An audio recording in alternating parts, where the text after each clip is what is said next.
Неге кейде бізге жоқ деп айту, тоқта дегенді білдіру, шақыру немесе ұсыныстан бас тарту және жалпы өзіміздің сенімділігімізді көрсету соншалықты қиын болады. Психологтарға Битс Дюфорттың айтуынша, біз жоқ деп айтқымыз келгенде, иә деп айтсақ, бұл бізге үйретілген әлеуметтік сценарийге бағыну болып табылады. Белгілі бір күш жұмсап, одан бір жола құтылуға болады. Жоқ деп айту неге қиын деп ойласаңыздар, ол бірнеше себептерден болуы мүмкін. Қабылданбаудан қорқу. Калифорния университетінің зерттеушісі Наоми Айзенберг адамның миы әлеуметтік және физикалық ауырсынуды ажыратпайтынын анықтады. Яғни, біз біреумен қарым-қатынасты үзгенде, немесе біреу бізді ренжіткенде, біздің организміміз жарақат алған кездегі сияқты сезімдерді бастан кешіреді.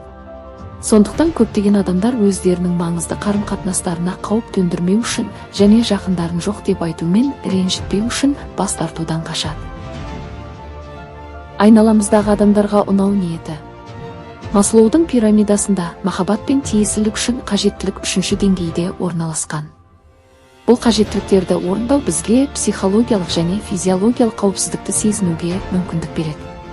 Басқалардың сұрауын орындауға келісу арқылы біз олардың қолдауын, мақұлдауын және жағымды қарым-қатынасын алуға ұмтыламыз. Деструктивті тәрбие салдары. Балалық шағында бала өз көзімен көрген және өзіне сезінген ата-ананың мінез-құлқы ересек жаста басқа адамдарға жоқ деп айта алмауына себеп болуы мүмкін.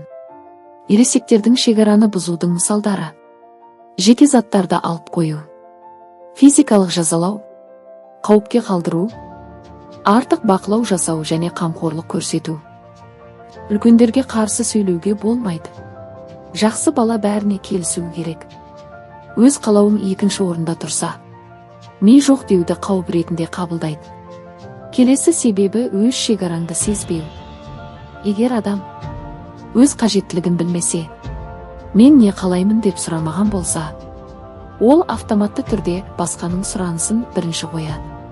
Келесі, кінә сезімі. Көпшілікте жоқ дегенде іштен, мен эгоистпін, мен жаман адаммын деген жалған сенім пайда болады.